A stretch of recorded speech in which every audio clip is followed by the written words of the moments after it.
दोस्तों आपका बहुत बहुत स्वागत है मेरे चैनल इजी टू लर्न में। फ्रेंड्स वंस अगेन हम एक नया वीडियो लेकर आ चुके हैं और आज का जो हमारा टॉपिक होगा वो न्यूमेरिकल्स है। कुछ चुनिंदा न्यूमेरिकल्स करेंगे जो JEE IIT में आए हुए हैं पिछले वर्षों में, और ये हमारा लास्ट चैप्टर होगा, लास्ट लेक्चर होगा इलेक्ट्रोस्टैटिक का। इसके बाद हम एक नया चैप्टर स्टार्ट करने वाले हैं क्लास 12 का। तो मैं रमेश जैन आपका पुनः एक बार स्वागत करता हूँ। चलिए फ्रेंड्स, एक बार मैं थोड़ा सा आपको रिवाइज जरूर करवा देता हूँ, ताकि हमने अभी तक जो गॉस थ्योरम पर हम जो न्यूमेरिकल्स करने वाले हैं उस पर हम कौन कौन से फॉर्मूले यूज़ करेंगे। एक्चुअल में देखो, इलेक्ट्रिक फील्ड जो है वो खासकर जैसे जब हम स्फीयर की बात करते हैं, ठीक है, तो उसमें क्या रहता है, एक रहता है चाहे होलो हो चाहे सॉलिड हो, कंडक्टिंग हो नॉन कंडक्टिंग हो। तो उसमें एक सॉलिड नॉन कंडक्टिंग, यानी एक कैसा होगा, सॉलिड होगा, दूसरा नॉन कंडक्टिंग यदि होगा तो उसमें, और बाकी कंडक्टिंग में और कंडक्टिंग दोनों हो सकते हैं, यानी वो होलो भी हो सकते हैं और सॉलिड भी हो सकते हैं, ठीक है। और एक होलो का नॉन कंडक्टिंग भी, ये तीनों केसेस में एक शामिल है। तो उसमें क्या रहता है, जब जो इलेक्ट्रिक फील्ड होता है, जब स्मॉल आर, यानी जब हम स्फीयर के अंदर यदि इलेक्ट्रिक फील्ड देखते हैं तो इसमें इलेक्ट्रिक फील्ड कितना निकलता है, 0 निकलता है। जबकि इनमें इलेक्ट्रिक फील्ड क्या रहता है, वो हमेशा कितना निकलता है, 1/4πε0 Q R upon capital R Q, ये निकलता है, ठीक है। ये सबसे मेन डिफरेंस है यही। अच्छा, सरफेस पे यदि हम देखेंगे तो क्या निकलता है, इसमें भी सब, बाकी तो सब सेम निकलता है, 1/4πε0 क्यू अपॉन आर स्क्वायर, ठीक है। यहाँ पर भी वही निकलेगा, 1/4πε0 क्यू अपॉन आर स्क्वायर, ठीक है। जब ये ग्रेटर देन आर होगा तब भी वही निकलेगा, कितना निकलेगा, 1/4πε0 क्यू अपॉन यहाँ पर स्मॉल आर स्क्वायर, और ये बराबर से निकलेगा 1/4πε0 Q upon small R square. बस एक जो चेंज आता है वो मैंने आपको बता दिया, ठीक है। चलो, जो पहला वाला न्यूमेरिकल से बहुत सिंपल है, छोटा सा है, वो आप आसानी से स्वयं भी कर पाएंगे। हमको 3 स्फीयर दिए गए, एक और थोड़ा सा ये बड़ा है। अब इनमें देखो, इनमें कितने कितने चार्ज दिया गया है। पहले वाले को प्लस क्यू चार्ज दिया गया है, दूसरे वाले को प्लस 2q चार्ज दिया गया है, और तीसरे वाले को प्लस 4q चार्ज दिया गया है, ठीक है।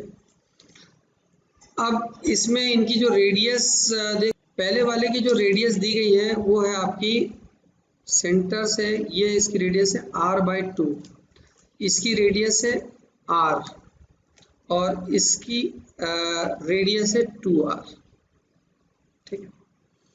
और आपसे बोला गया है कि r डिस्टेंस पर एक पॉइंट P है और आपको उस पॉइंट पर इलेक्ट्रिक फील्ड निकालना। r डिस्टेंस पर, यानी यहाँ पर r डिस्टेंस पर एक पॉइंट P है, और यदि आपको यहाँ पर इलेक्ट्रिक फील्ड निकालना है, यहाँ पर सरफेस पर ही आपका P पॉइंट है, इस पर आपको इलेक्ट्रिक फील्ड निकालना है, और यहाँ पर इनसाइड एक पॉइंट P है जिस पर आपको इलेक्ट्रिक फील्ड निकालना है। r डिस्टेंस पर ही आपको इलेक्ट्रिक फील्ड निकालना है, ठीक है, पॉइंट P। चलिए, तो कैसे करेंगे आप, थोड़ा जल्दी थोड़ा देखो, और तीनों में जो इलेक्ट्रिक फील्ड निकलेगा उनमें आपको ऑर्डर भी बताना है, E1 E2 और E3 में कौन बड़ा कौन छोटा, ठीक है। अब देखना फ्रेंड्स, सिंपल है। यहाँ पर हमने इलेक्ट्रिक फील्ड देखो पूरा सरफेस पर डिवाइडेड है, ठीक है, सरफेस पर है, ये यूनिफॉर्मली है, कहीं पर भी नॉन यूनिफॉर्म का केस नहीं है, ये सब के सब यूनिफॉर्म बटे हुए हैं, ठीक है, यूनिफॉर्मली चार्ज है, ठीक है। तो कंडक्टिंग नहीं है, ये तीनों के तीनों नॉन कंडक्टिंग है, ठीक है, नॉन कंडक्टिंग स्फीयर है, यानी डाई इलेक्ट्रिक मीडियम इनमें भरा हुआ है। अब यदि डाइलेक्ट्रिक मीडियम भरा हुआ है, अब यदि डाइलेक्ट्रिक मीडियम भरा हुआ है तो इसका मतलब है कि इसमें चार्ज पूरी तरह से डिस्ट्रीब्यूट है, सरफेस पर ही नहीं है, उसका पूरा बटा हुआ है, ठीक है। तो आपको तीनों जगह आपको इलेक्ट्रिक फील्ड निकालना है, ठीक है, ये ध्यान देना फ्रेंड्स। नॉन कंडक्टिंग सरफेस है इसका, ठीक है, पूरा सॉलिड है, ठीक है, और आपका नॉन कंडक्टिंग है। कैसे निकालेंगे, चलिए पहले वाले का केस देखते हैं। पहले वाले में क्या है, देखो r/2 इसकी रेडियस है, और r डिस्टेंस पर, यानी हमें जो निकालना है वो बाहर निकालना है, हाँ बाहर, ठीक है। तो बाहर यदि निकालना है और इसकी रेडियस कितनी है r/2, r/2 इसकी रेडियस है और हमें कहाँ निकालना है, बाहर निकालना है, ध्यान देना, ठीक है।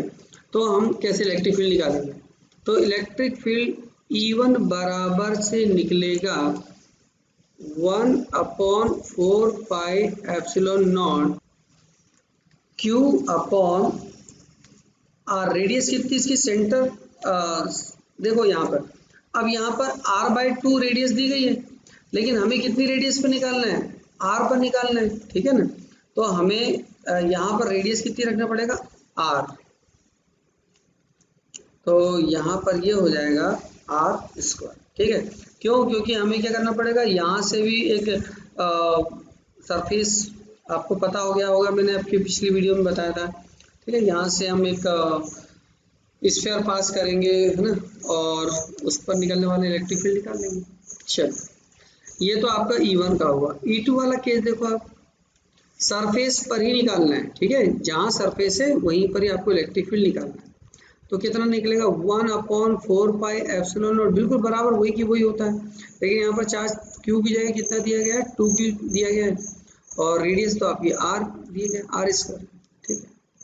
चलो थर्ड केस की हम बात करते हैं। थर्ड केस सबसे इंपॉर्टेंट है, 1/4πε0, क्योंकि हमें जहाँ चार्ज निकालना है वो इनसाइड है, वो अंदर है।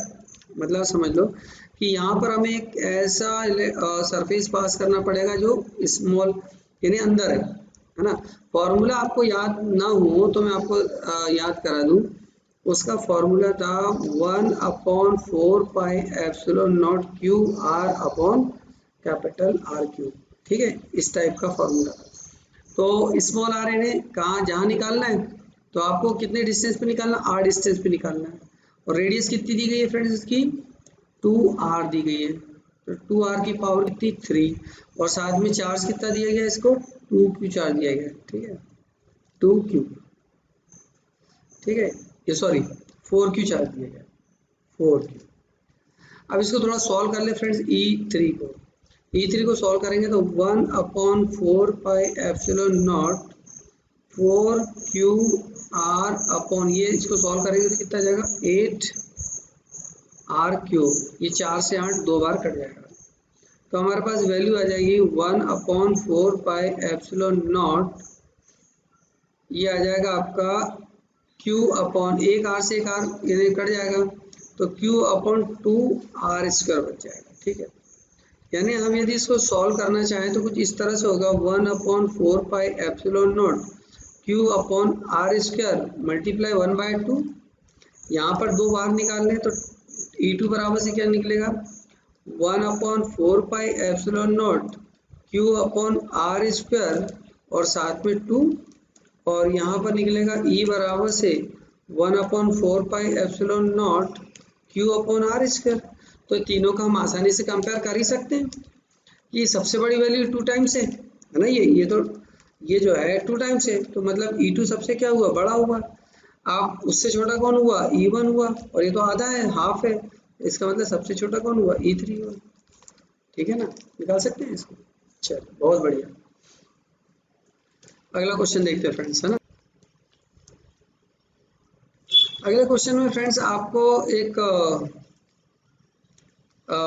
सिलेंडर दिया हुआ है, ठीक है, ये सिलेंडर है, और ये क्या यूनिफॉर्मली चार्ज है, यूनिफॉर्म इसमें चार्ज ऐसा तो बटा है, लेकिन इसके अंदर एक स्फीयर है, और इस स्फीयर पे चार्ज नहीं है, बस यहाँ पर चार्ज बिल्कुल नहीं है, ठीक है।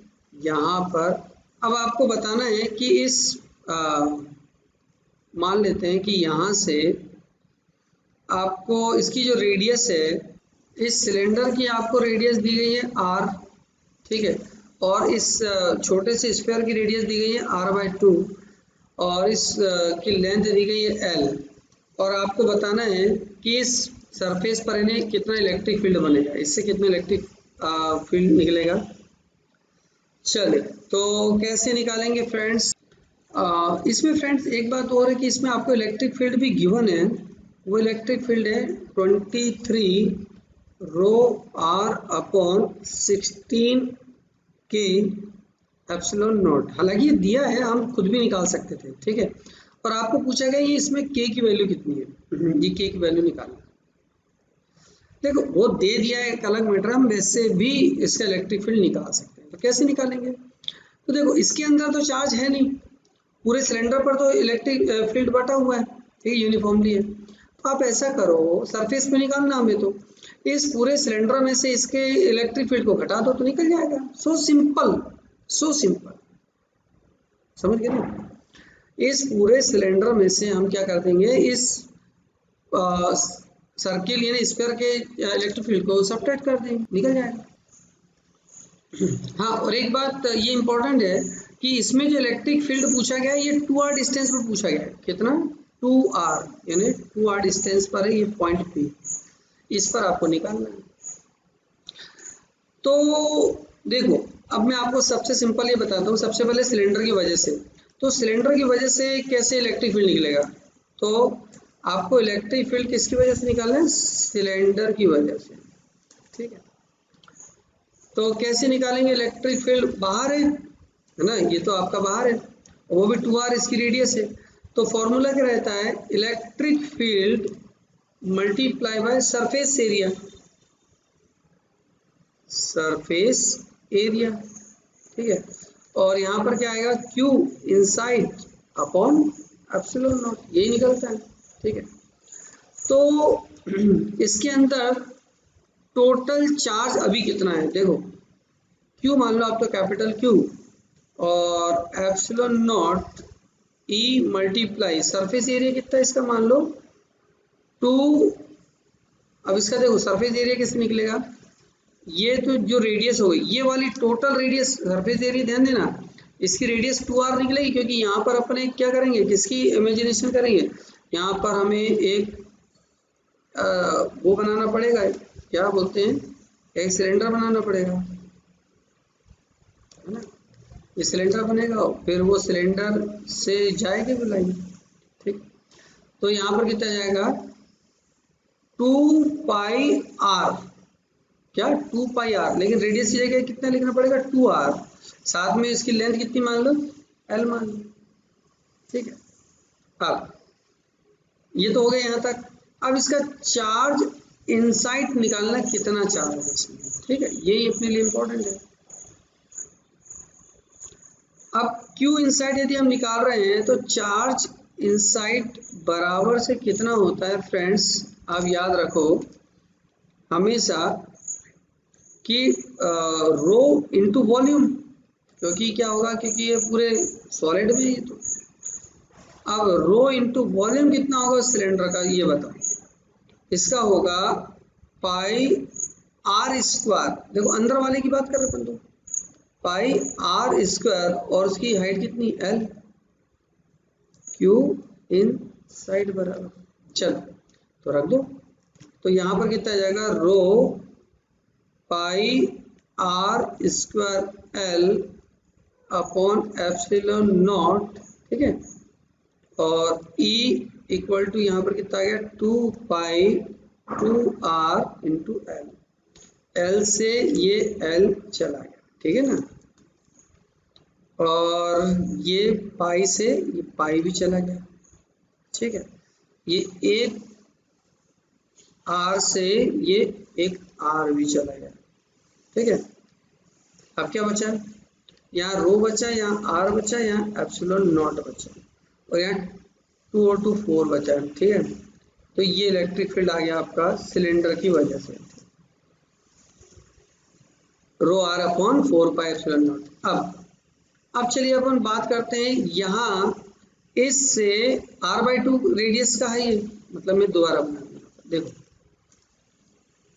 यहाँ पर एक सिलेंडर है, रेडियस कितनी इसकी?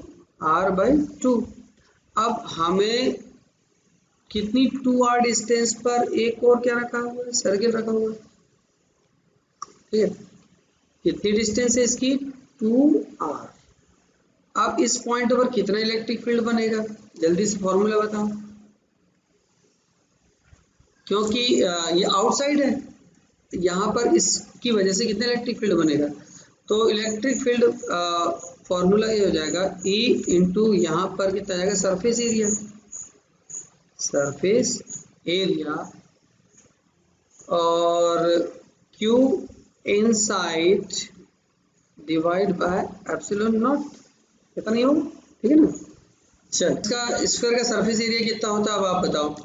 सरफेस एरिया होता है इसका 4 पाई, अब यहाँ पर रेडियस कितनी 2r, तो 2r का होल स्क्वायर इक्वल टू, अब चार्ज इनसाइड है, अब charge in side divide by कितना आपका एप्सिलॉन नॉट। अच्छा, चार्ज इनसाइड कैसे निकालते हैं अब आपको मैंने हर बार बता दिया, density multiply volume upon epsilon not. Density volume कितना होगा 4/3 पाई आर, अब स्फीयर की कितनी रेडियस है 2r/2 का होल क्यूब, ई 4 पाई 2r का होल स्क्वायर, ठीक है ना। चलो 4 पाई से 4 पाई कट गया, ठीक है। अब अपने पास इस तरफ कितना बचा, ई इंटू आर स्क्वायर, है ना, और यहाँ पर 2 का स्क्वायर है तो 2 2 जा कितना हो जाएगा 4 हो जाएगा, तो 4 यहाँ आ गया, यहाँ रो बचा, ठीक है, अपॉन में कितना है 3 एप्सिलॉन नॉट बचा, और यहाँ पर r/2 यानी कितना हो जाएगा r³ अपॉन 8 हो जाएगा, ठीक। अब यहाँ पर कितना हो जाएगा इलेक्ट्रिक फील्ड, यहाँ पर 2r से 2r कट जाएंगे, 1r बच जाएगा, तो यहाँ रो बचेगा, r बचेगा, और यहाँ पर एप्सिलॉन नॉट के साथ 3 × 8 × 4 × एप्सिलॉन नॉट, ठीक है। तो आपका इलेक्ट्रिक फील्ड आ गया ρr अपॉन, यानी यहाँ पर 24 × 4 एप्सिलॉन नॉट आ गया, ठीक है। ये किसकी वजह से आया, स्फीयर की वजह से आया, ठीक है। और सिलेंडर की वजह से स्फीयर आपका कितना आया था याद है आपको, ρr अपॉन ρr कितना आया था friends, ρr upon 4 epsilon not आया था, ठीक है ना, कितना आया था 4 एप्सिलॉन नॉट। चलो ये घटा दे इसमें से, तो आपको ईपी पे जो इलेक्ट्रिक फील्ड निकालना है वो आप क्या करो, सिलेंडर में से स्फीयर को घटा दो, क्योंकि यहाँ तो कोई चार्ज था नहीं, तो ρr अपॉन सिलेंडर का कितना था 4 epsilon not minus ρr upon 24 × 4 epsilon naught. अब 24 और ये पूरा सब बाहर निकल जाएगा, ρr/4 बाहर निकल जाएगा, एप्सिलॉन नॉट भी बाहर निकल जाएगा, 1 अपॉन कितना आ जाएगा यहाँ पर 1 - 1/24, तो ρr अपॉन 4 एप्सिलॉन नॉट, और ये घटाएंगे तो कितना 23 आ जाएगा, 23 अपॉन 24, ठीक है। और ये सब किसके बराबर है, आपका इलेक्ट्रिक फील्ड के बराबर है। अच्छा, आपको बोला क्या गया था, आपको ये बोला गया था इलेक्ट्रिक फील्ड था आपका ρr23, यहाँ पर आपका आया था 16 K एप्सिलॉन नॉट, और पूछा गया था इस K की वैल्यू बताओ, तो यहाँ पर बताओ, यहाँ 24 यानी यहाँ पर अपन क्या लिख सकते हैं E × 23 ρr, यानी इसको 4 अलग कर दूँ तो यहाँ 16 आ जाएगा, 16 और 4 × 24 यानी यहाँ 6 आ जाएगा एप्सिलॉन नॉट। तो K की वैल्यू आप ऊपर कंपेयर कर रहे हैं, यहाँ पर कितनी आ रही है, देखो यहाँ पर, यहाँ K है, यहाँ पर 6 है, तो K बराबर से कितना आ गया 6 आ गया, ठीक है ना।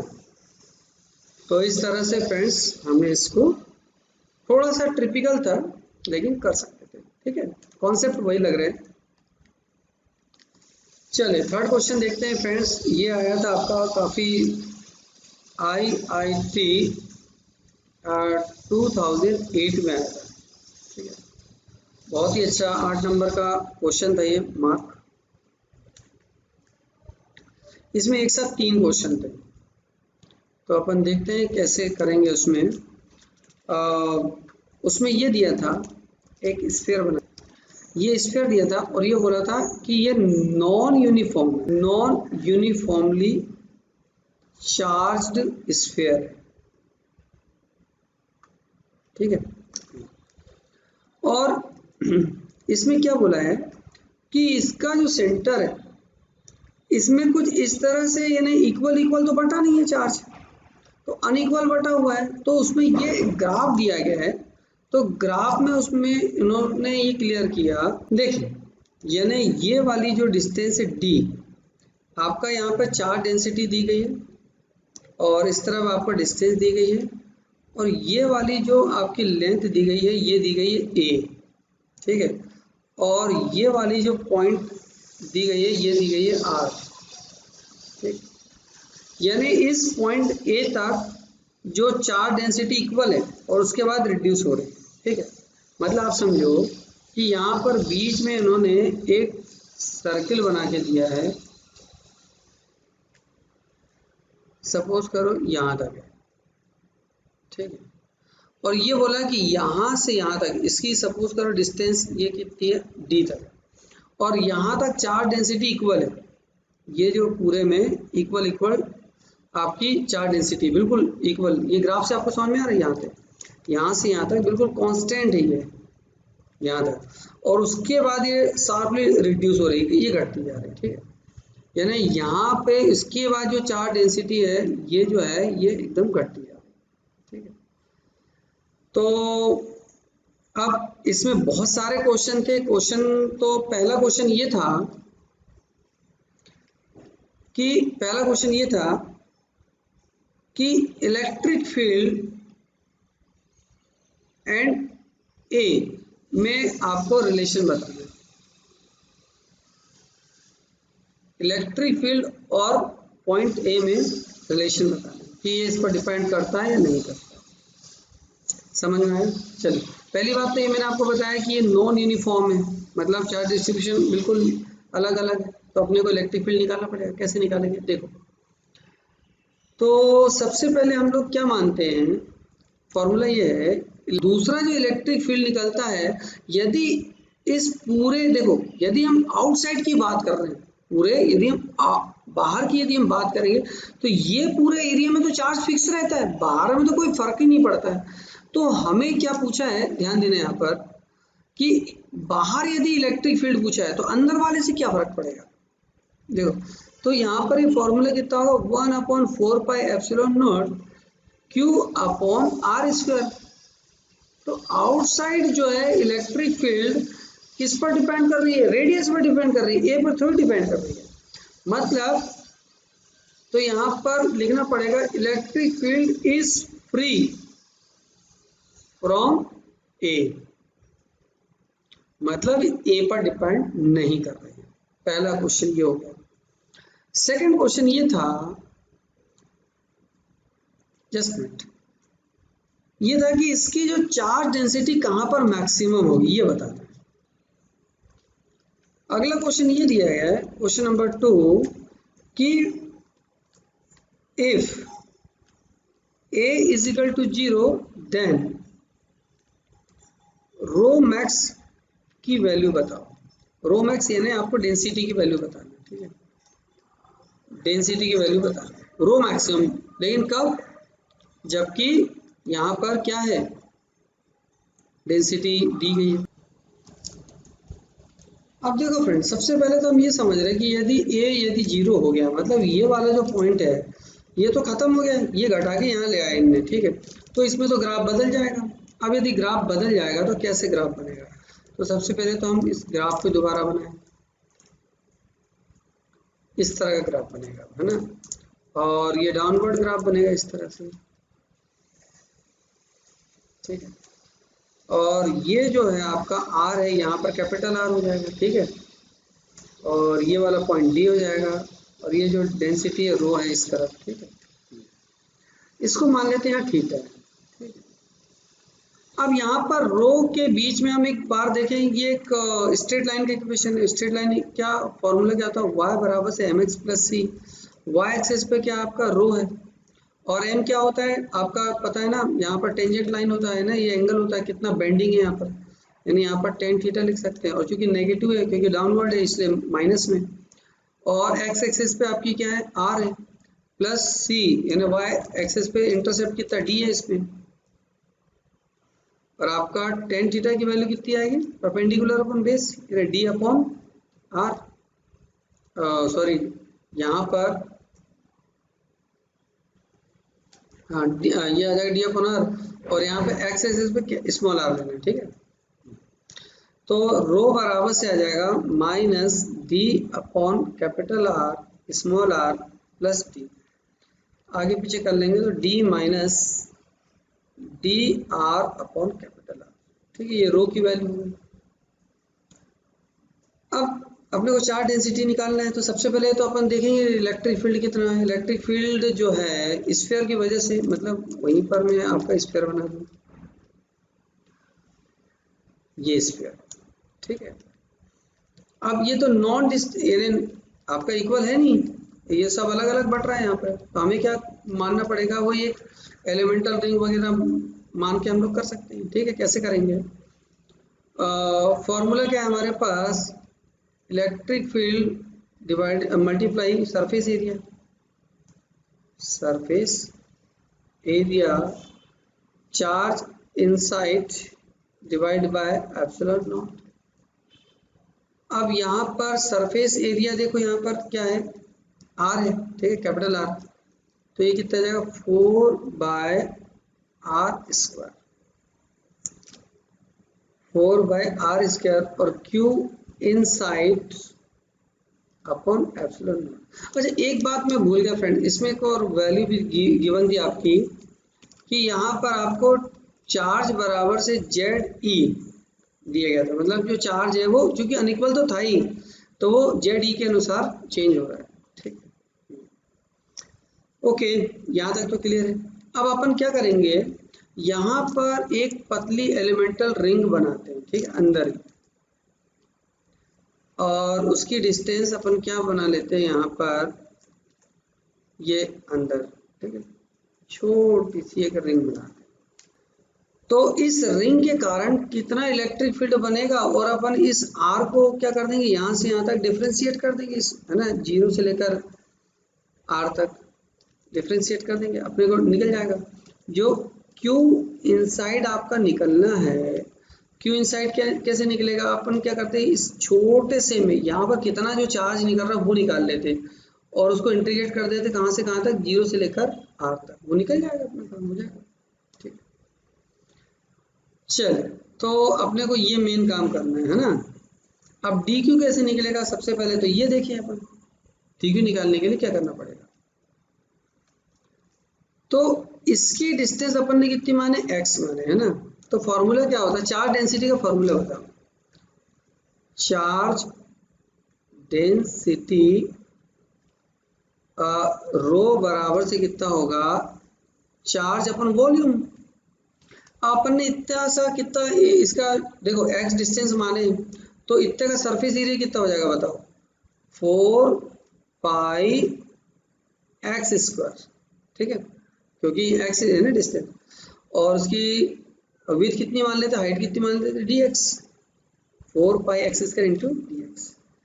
तो dq बराबर से हो गया आपका रो 4πx² इंटू dx। अब आपका q इनसाइड निकाल लो आप, तो integration of rho 4πx² dx multi हो गया यहाँ तक। आपने करना कहाँ से कहाँ तक करना है, इंटीग्रेट 0 से लेकर r तक। अच्छा, रो की वैल्यू कितनी गिवन है आपकी, रो यदि आपको गिवन है, चलो अपन निकाल लेंगे अभी, रो की वैल्यू इससे सीधी गिवन नहीं है, rho equal to 0 to r, 4π की भी कोई मतलब नहीं, बाहर कर ले, यहाँ पर x² और ये कितना बचा dx। लेकिन एक बात है फ्रेंड्स, यहाँ पर अपने को रो मिटाना पड़ेगा, क्योंकि रो की वैल्यू यहाँ पर तो हमारे पास 4π रो की वैल्यू यहाँ पर हमने अभी अभी निकाली, ये देखो ये रो की वैल्यू। ठीक है, तो रो की value D minus D R upon R. ठीक है, तो कितनी आ गई, 4π डी माइनस कितनी है, डी आर अपॉन आर, है ना,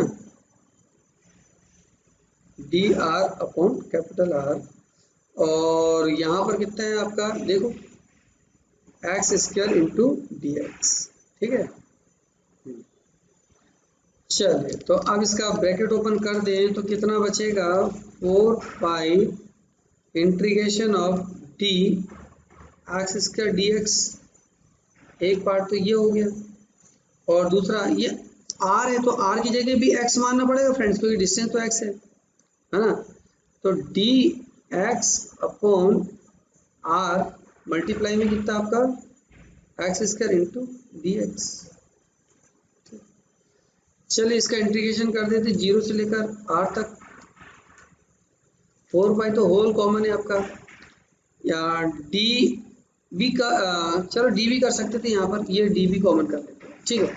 अब एक्स स्क्वायर का इंटीग्रेशन कितना होगा, x cube upon 3 sorry minus, अब ये x बचा यहाँ पर, ये तो आपका एक्स स्क्वायर और ये x की पावर 2, ये x3 हो गया ना, x की पावर 3 हो गया, तो उसका इंटीग्रेशन हो जाएगा x to the power 4 divided by 4 हो गया, और लिमिट क्या है 0 से r तक, ठीक है। चलो तो 4 पाई d, अब यहाँ पर एक्स क्यूब, अच्छा डिवाइडेड यहाँ पर 4r भी था ना, यहाँ r भी है, तो x की जगह अब r रख दें, चलो मैं यही रख देता हूँ, तो यहाँ पर हो जाएगा r की पावर 3 अपॉन 3 माइनस यहाँ पर हो जाएगा r की power 4 upon 4r,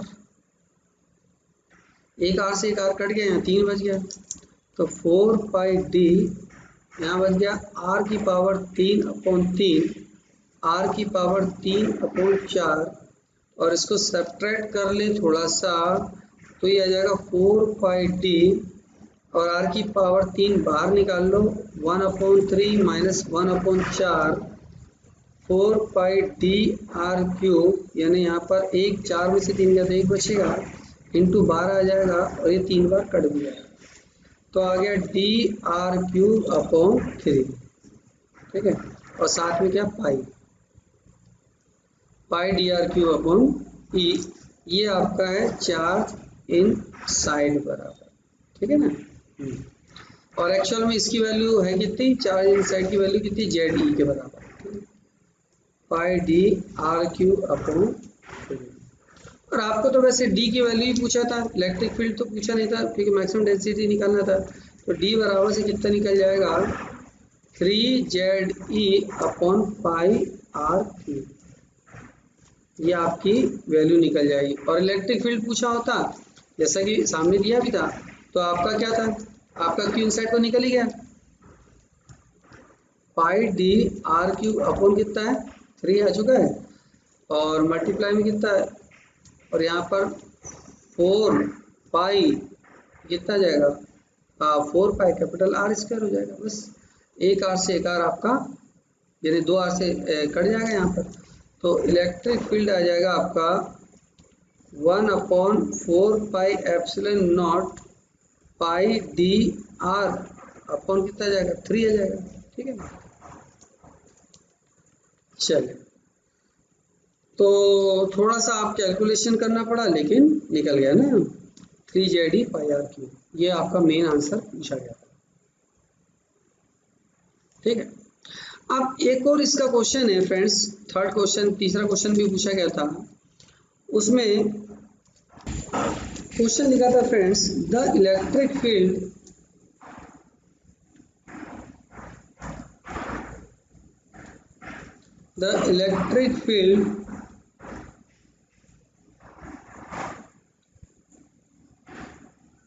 is in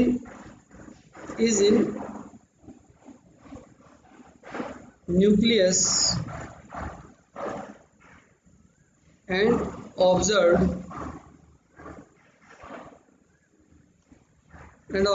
to be linearly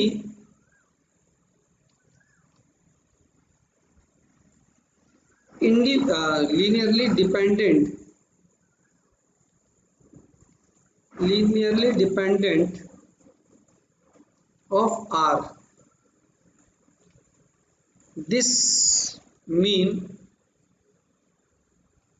electric field depend to the R, और जहां पर टोटल चार्ज बराबर से कितना है जेड ई, ठीक है, तो आपको बताना है कि यहाँ पर इलेक्ट्रिक फील्ड एंड आर का रिलेशन विद ग्राफ। कौन सा ग्राफ का सही रिलेशन होगा? एक तो ये फर्स्ट वाला, दूसरा वाला या तीसरा वाला, ठीक है, या इनमें से कोई और। अब देखो फ्रेंड्स, इसमें क्या दिया है कि जो इलेक्ट्रिक फील्ड है वो linearly dependent to the R है। मतलब ये है कि ये आपका क्या स्फीयर है, ठीक है, स्फीयर, और लगातार क्या है कि ये धीरे धीरे घटता जा रहा है, ठीक है, मतलब चाहे वो घट रहा हो चाहे बढ़ रहा हो। तो यदि लीनियरली डिपेंडेंट करता है, यदि यहाँ पर कहीं पर आर था, आपको पता है ये कैपिटल आर है, तो इलेक्ट्रिक फील्ड कितना निकलता था? 1/4πε0 Q R upon R cube निकलता था, बाहर कहीं डिस्टेंस पर। तो इसका मतलब है कि इलेक्ट्रिक फील्ड जो है अंदर वाली कभी भी रेडियस पर, यानी यहाँ पर तो इलेक्ट्रिक फील्ड है नहीं, बाहर यदि किसी पॉइंट पर आप इलेक्ट्रिक फील्ड देख रहे हो तो उससे कोई फर्क नहीं पड़ता, क्योंकि चार्ज तो आपका अंदर ही अंदर है। तो इसका मतलब है कि इलेक्ट्रिक फील्ड और इसके बीच में यदि हम देखेंगे तो ए से तो कोई फर्क पड़ेगा नहीं इसमें। आपको जो उन्होंने ग्राफ दिए थे इस तरह का, ठीक है, यहाँ पर ये दिए थे ए और यहाँ दिए थे आपका आर, मतलब जो है ये कांस्टेंट है फिर घट रही है, ऐसा तो नहीं बोल रहा, वो लीनियरली डिपेंडेंट बोल रहा है। इसका मतलब है कि ये वाली जो लाइन है ये हट गई होगी, ये वाली जो ए वाली लाइन है वो क्या हो गई? इक्वल आ गई, यानी यहाँ पर रो और ये इलेक्ट्रिक फील्ड, ठीक है, मतलब कांस्टेंट हो गई होगी ए के प्रोपोर्शनल में, यानी ये जो ए है ए के लिए वो इक्वल आ गई होगी, ठीक है। चलिए फ्रेंड्स, अब एक छोटा सा लास्ट क्वेश्चन देखते हैं, वो आपका आया था 2016 आईआईटी में, ठीक है, उसमें भी दो स्फीयर ही दिए गए थे।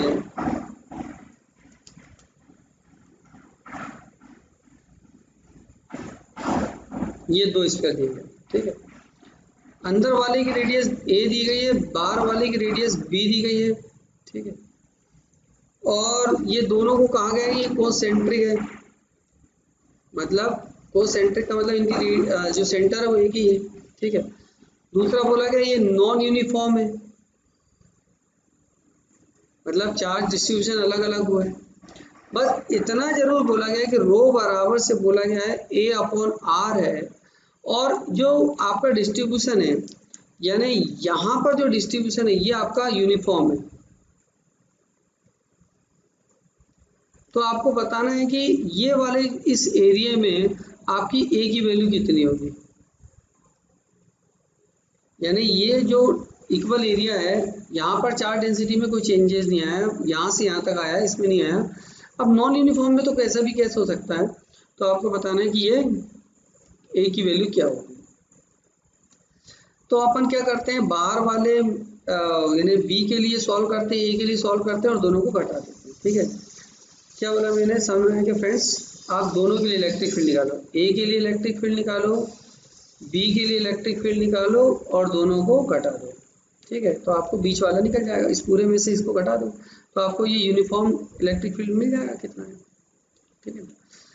अब देखो इस ए के लिए कितना इलेक्ट्रिक फील्ड बनेगा, ई ऑफ ए यदि आप निकाल रहे हैं तो 1/4πε0, यहाँ पर चार्ज कितना है आपका क्यू अपॉन रेडियस कितनी है आपकी ए है, ठीक है। चलिए अब अपन जब बी वाले की बात करेंगे तो बी वाले में आपका 2 आएगा, यानी इसका तो चार्ज आएगा ही आएगा, बाहर वाले का भी चार्ज जुड़ेगा, यहाँ से कहाँ से कहाँ तक, ए से बी तक ये जुड़ेगा आपका। चलो अब ये देखो, ये तो यहाँ पर ये नॉन यूनिफॉर्म है, ये तो बाहर पूछा था, इसके बाहर पूछा था इसलिए ये आसानी से निकल गया। अब बी वाले के लिए हमें इलेक्ट्रिक फील्ड यदि निकालना है तो कैसे निकालोगे, देखो बी वाले के इलेक्ट्रिक फील्ड में आपको बताता हूँ यहाँ पर। तो इलेक्ट्रिक फील्ड मल्टीप्लाई क्या आ जाएगा 4b, स्फीयर एरिया आ जाएगा यहाँ पर, स्फीयर सरफेस, तो सरफेस एरिया कितना आ जाएगा 4πb² इक्वल टू यहाँ पर charge inside divide by epsilon not. Okay, अब ये आपको ये क्या निकालना है कि चार्ज इनसाइड कितना होगा ये निकालना है सबसे मेन। अब ये जो है चार्ज इनसाइड यदि अपने को निकालना है, ठीक है, तो इसमें दो चार्ज होंगे। एक चार्ज क्या होगा, एक स्फीयर का चार्ज होगा, ठीक है, ये स्फीयर का चार्ज होगा, और एक बाहर वाला चार्ज होगा वो कांस्टेंट चार्ज, यानी स्फीयर का चार्ज प्लस कांस्टेंट चार्ज। अब स्फीयर का चार्ज कैसे निकलेगा वो निकालना है, तो आपको इसके बाद फिर क्या करना पड़ेगा, फिर से एक एलिमेंटल रिंग यहाँ पर बनानी पड़ेगी, है ना।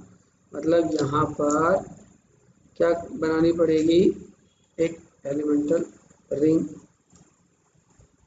यहाँ पर इतनी सी बनेगी, ठीक है, क्लियर। तो अब इस रिंग की वजह से कैसे चार्ज निकलेगा वो निकालना पड़ेगा आपको। तो फिर उसको इस स्फीयर में जोड़ देंगे, तो इसको जोड़ के क्यू इनसाइड निकल जाएगा, ठीक है। देखो, अब स्फीयर का आपको निकालना है, तो total charge Q of surface निकालना है, तो इंटीग्रेशन आप क्या करना पड़ेगा, डी क्यू करना पड़ेगा, ठीक है। अब छोटा छोटा चार्ज निकालना पड़ेगा, एलिमेंटल रिंग है, और मान लो कि कहाँ से कहाँ तक, 0 से, इसकी जो लिमिट जाएगी वो कहाँ से कहाँ तक जाएगी, ए से लेकर बी तक जाएगी, ठीक है। यानी ये रिंग अपने को बाहर बनानी है, छोटी बन गई। ओके, चलिए डी क्यू की वैल्यू कहाँ से लाएंगे, डी क्यू बराबर से होता है, आपको मैंने पहले भी बोला, डी क्यू बराबर से होगा charge density multiply by volume, इतना ही होगा। तो वॉल्यूम कितना होगा आपका, देखो यहाँ पर 4 पाई, मान लो सपोज करो एक्स स्क्वायर है मान लो, और उसकी डिस्टेंस कितनी dx मान लो, तो यहाँ पर रख दो क्यू एस बराबर से ए टू बी, और यहाँ पर कितना जाएगा 4 pi X square rho into कितना आएगा dx। अच्छा, रो बराबर से दिया क्या है, आर अपॉन क्या दिया है, ए दिया हुआ है, ठीक है ना। तो वहाँ उसकी वैल्यू रख दो, ए अपॉन एक्स हो जाएगी, क्योंकि आर रेडियस तो हमारे एक्स लिया अपन ने, 4 pi X square into D X, ठीक है। तो 4 पाई ए को तो कॉमन कर लो, और एक एक्स से एक एक्स कट जाएगा ये, ठीक है। तो A to B X D X value आ गई, तो 4 पाई ए आ गई, और एक्स का इंटीग्रेशन कितना हो जाएगा, एक्स स्क्वायर बाई 2 हो जाएगा, ए से लेकर बी तक हो गया। ये 2 से ये 4 2 टाइम्स कट जाएगा, 2 पाई ए आ जाएगा। अब आ जाएगा आपका B square minus A square आ जाएगा। ये सब किसके बराबर है, क्यू सरफेस के बराबर है, ठीक है ना यहाँ तक। अब हमने ऊपर क्या लाए थे, वैल्यू आपकी की थी integrate electric field multiply 4 pi B square बराबर से आपका मैंने बोला था Q plus Q S divided by epsilon naught, ठीक है ना। यहाँ पर तो ये जो है इलेक्ट्रिक फील्ड E बराबर से कितना आ जाएगा, Q प्लस ये S की वैल्यू कितनी लिख देंगे यहाँ पर 2 pi A B square minus A square, ठीक है। ये S की वैल्यू हो गई, होल अपॉन आ गया कितना आपका एप्सिलॉन नॉट, और ये 4 पाई बी स्क्वायर भी अपॉन भी आ जाएगा, 4 पाई बी स्क्वायर भी अपॉन में आ जाएगा, ठीक है। ये दूसरे यानी बी की वजह से आ गई, और ई ऑफ ए की वजह से कितना आया था आपको याद होगा, 1 upon 4 pi epsilon naught Q upon कितना आ गया था ए स्क्वायर। अभी दोनों को अपन क्या रख दे, बराबर रख दे, तो 1 upon 4 pi epsilon naught Q upon A square बराबर से Q plus 2 pi A B square minus A square divide by 4 pi B square epsilon naught, ठीक है। चलिए ये जो है ये तो आपका बड़े ब्रैकेट में है, इसको अपन सॉल्व करते हैं, तो 4 पाई से तो 4 पाई कट गया, एप्सिलॉन नॉट से एप्सिलॉन नॉट कट गया, आपका यहाँ बचा क्यू अपॉन ए स्क्वायर, यहाँ पर बचा Q plus 2 pi capital A B square minus A square whole upon कितना बचा, बी स्क्वायर ही बचा बस। अब इस वैल्यू को अलग अलग कर दें, तो Q upon B square plus 2 pi A B square minus A square upon कितना जाएगा बी स्क्वायर क्यू अपॉन कितना जाएगा ए स्क्वायर। ठीक है, चल अब इस वैल्यू को इस तरफ ले आए, Q upon A square minus Q upon B square equal to कितना आ गया 2 pi capital A B square minus A square divide by B square. ठीक है, अब इसमें से क्यू कॉमन ले लें, एलसीएम कितना जाएगा B square minus A square divide by कितना जाएगा ए स्क्वायर बी स्क्वायर बराबर से यहाँ पर आ जाएगा 2 pi A B square minus A square upon B square. अब देखो आप काटोगे तो ये बी स्क्वायर ए से बी स्क्वायर कट जाएगा, यहाँ पर बी स्क्वायर से बी स्क्वायर कट जाएगा। ठीक है, वैल्यू आ जाएगी क्यू अपॉन यहाँ पर बचेगा आपका मात्र ए स्क्वायर, यहाँ पर बचेगा 2 पाई ए और तो कुछ भी नहीं बचेगा यहाँ पर। ठीक है, तो ए की वैल्यू पूछी थी तो ए की वैल्यू आ जाएगी क्यू अपॉन 2 पाई ए स्क्वायर। तो ये आपकी ए की वैल्यू आ गई। ठीक है, तो hence this is the answer. ठीक है, तो चलिए फ्रेंड्स इस वीडियो को करते हैं यही समाप्त, और जो लोग चैनल में पहली बार जुड़े चैनल को सब्सक्राइब करें, दोस्तों के साथ शेयर करें। Thank you very much for watching this video.